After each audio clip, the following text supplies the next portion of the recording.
ಈಗ ನಮ್ಮನ್ನು ಥಿಯೇಟ್ರ್ ಮುಂದೆ ಕರ್ಕೊಂಡೋಗಿ ಜನಗಳಿಗೆ ತೋರಿಸ್ತಾ ಇರೋ ನಮ್ಮ ವೆಂಕಟೇಗೌಡರು ಒಂದೆರಡು ಮಾತಾಡಬೇಕು ಅಂತ ಕೇಳ್ಕೊಂಡು. ಎಲ್ರಿಗೂ ನಮಸ್ಕಾರ.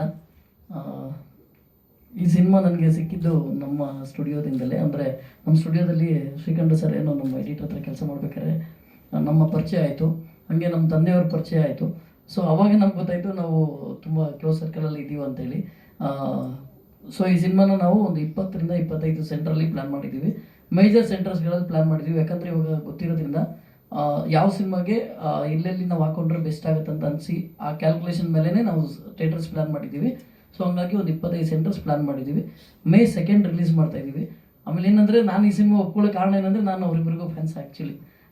ಅವಾಗಿಂದಲೂ ನಾವು ಚಿಕ್ಕ ವಯಸ್ಸಲ್ಲಿ ಅವ್ರದ್ದು ಆಸೆವೆಲ್ಲ ನೋಡಿ ತುಂಬ ಎಂಜಾಯ್ ಮಾಡ್ತಾಯಿದ್ವಿ ಅವಾಗ.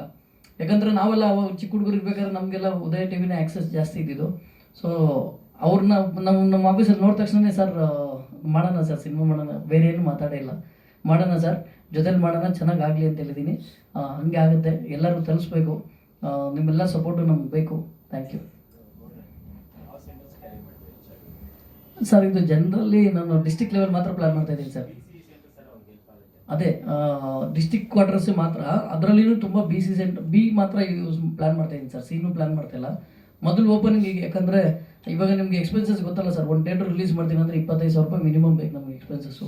ಸೊ ನಾವು 50 ಸೆಂಟ್ರಿಗೆ ಹೋಗ್ತೀವಿ ಅಂದರೆ ನಮ್ಗೆ ಅಲ್ಲೇ ಬೇಕಾಗ್ಬಿಡುತ್ತೆ. ಒಂದು 12-13 ಲಕ್ಷ ರೂಪಾಯಿವರೆಗೂ ಬರೀ ಅದು ಎಕ್ಸ್ಪೆನ್ಸಸ್ಸೇ ಬಂದ್ಬಿಡುತ್ತೆ. ಸೊ ಅದಕ್ಕೆ ಒಂದು 30 ಸೆಂಟ್ರ್ವರೆಗೂ 25ರಿಂದ 30 ಸೆಂಟ್ರ್ ಪ್ಲ್ಯಾನ್ ಮಾಡಿದ್ದೀನಿ ಸರ್. ಅದರಲ್ಲೂ ಸೆಂಟರ್ಸ್ ಡಿವೈಡ್ ಮಾಡಿದ್ದೀವಿ. ಉದಯ ಟಿವಿ ಎಲ್ಲಿ ಆ್ಯಕ್ಸಸ್ ಜಾಸ್ತಿ ಇದೆಯೋ, ಎಲ್ಲಿ ಅವ್ರಿಗೆ ವ್ಯೂವರ್ಸ್ ಜಾಸ್ತಿ ಇದ್ದಾರೆ ಅಂತ ಅನ್ಸುತ್ತೋ ಅಲ್ಲೇ ಜಾಸ್ತಿ ಪ್ಲ್ಯಾನ್ ಮಾಡ್ತಿದ್ದೀವಿ ಸರ್. ಸಿಟಿ ಜಾಸ್ತಿ ಪ್ಲ್ಯಾನ್ ಮಾಡಿಲ್ಲ. Thank you. ಮತ್ತು ನಮ್ಮ ಜಂಟಿಯಾಗಿ ಅವ್ರು ಯಾವಾಗಲೂ ಹೇಳ್ತಾ ಇರ್ತಾರೆ, ಕರಿಗಡ್ಡ ಇದ್ದಿದ್ದು ಬಿಳಿಗಡ್ಡ ಆದರೂ ನಾನು ಬಿಡ್ದಂಗೆ ಕರ್ಕೊಂಬಂದು ಈ ಸಿನಿಮಾದಲ್ಲಿ ಪಾತ್ರ ಮಾಡಿಸಿದ್ದೀರ ಅಂತ. ನಮ್ಮ ಕರಿಸಿನ ಒಂದೆರಡು ಮಾತಾಡ್ಬೇಕು ಅಂತ ಕೇಳ್ಕೊತೆ. ಮಾಧ್ಯಮ ಮಿತ್ರರಿಗೆ ಪ್ರತಿಯೊಬ್ಬರಿಗೂ ನಮಸ್ಕಾರ. 1998ನೇ ಇಸ್ವಿಯಿಂದ ನಾನು ಶ್ರೀಕಂಠ ಸರ್ ಮತ್ತು ಸರ್ ಜೊತೆ ನಟಿಸೋದಕ್ಕೆ ಶುರು ಮಾಡಿದ್ದು. ನನಗೆ ಮೊದಲು ಕಿರುತೆರೆಯಲ್ಲಿ ಅವಕಾಶ ಮಾಡಿಕೊಟ್ಟಿದ್ದು, ಜನ ನನ್ನನ್ನು ಗುರುತಿಸೋದಕ್ಕೆ ಕಾರಣ ಆಗಿದ್ದು ಈ 2 ಜೋಡಿಗಳು. ಅವತ್ತು ಅವರು ಶುರು ಮಾಡಿದಾಗ ಸರ್ ಹೇಳ್ದಂಗೆ ನಾನು ಎಲ್ಲರೂ ನನ್ನನ್ನು ಕರಿಸಿನ ಅಂತ ನನ್ನನ್ನು ಪರಿಚಯ ಮಾಡಿಕೊಟ್ಟಿದ್ದು ನಮ್ಮ ಮುತ್ತು ಸರೇ ಮೇನ್ ಅಂತ ಹೇಳಬೇಕು. ಅವರು ಇಬ್ಬರ ಜೊತೆಗೆ ನನ್ನ ಕಾಂಬಿನೇಷನ್ನು ಅತಿ ಹೆಚ್ಚು, ಇಲ್ಲಾಂದರೂ ಒಂದು 500 ಎಪಿಸೋಡ್ಗಿಂತ ಹೆಚ್ಚು ನಾನು ಅವ್ರ ಜೊತೆ ನಟಿಸಿದ್ದೀನಿ.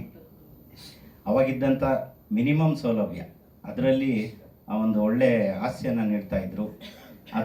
ಹಾಗಾಗಿ ನಾವೆಲ್ಲ ಜನರಿಗೆ ತಲುಪಿದ್ವು ಕೂಡ.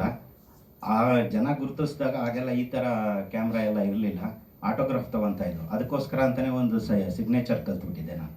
ಅಂಥ ಒಂದು ನೆನಪುಗಳನ್ನೆಲ್ಲ ಇವತ್ತು ಸಿನಿಮಾ ಮೂಲಕ ಅದು ದೊಡ್ಡ ಮಟ್ಟದಲ್ಲಿ ಬೆಳೀತಾ ಇದೆ. ನಾನು ಅವರು ಸಿನಿಮಾದಲ್ಲಿ ಬಸವಪಟ್ಟಣದಲ್ಲಿ ಶೂಟಿಂಗ್ ಇದೆ ಬಾ ಅಂತ ಹೇಳಿದ್ರು.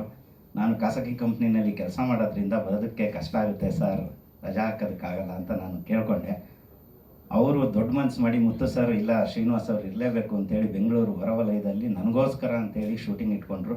ನನ್ನನ್ನು, ಅದರಲ್ಲೂ ಶ್ರೀಕಂಠ ಸರ್ಗೆ ಭಾರಿ ಇಷ್ಟ ಆಗೋದು ಮುತ್ತು ಸರ್ ಜೊತೆ ನನ್ನ ಕಾಂಬಿನೇಷನ್ನು. ಸ್ಕ್ರಿಪ್ಟ್ ಕೊಡೋದಿಲ್ಲ, ಮೇಯ್ನಾಗಿ ನಮಗೆ ಫ್ರೀಯಾಗಿ ಬಿಟ್ಬಿಡ್ತಾರೆ. ಪಂಚಿಂಗ್ ಮೇಲೆ ಪಂಚಿಂಗು. ಅದು ಮುಂಚೆಯಿಂದನೂ ಅದೇ ಥರ ಆಗಿದ್ದು. ಈ ಅವಕಾಶ ಮಾಡಿಕೊಟ್ಟಿದ್ದಕ್ಕೆ ಮಾಧ್ಯಮ ಮಿತ್ರರು ನೀವೆಲ್ಲರೂ ಈ ಸಿನಿಮಾನ ದೊಡ್ಡ ಮಟ್ಟದಲ್ಲಿ ಬೆಳೆಯೋದಕ್ಕೆ ಅವಕಾಶ ಮಾಡಿಕೊಡ್ಬೇಕು ಅಂತ ತಮ್ಮಲ್ಲಿ ವಿನಮ್ರದಿಂದ ಕೇಳ್ಕೊತಾ ಇದ್ದೀನಿ. ಧನ್ಯವಾದಗಳು.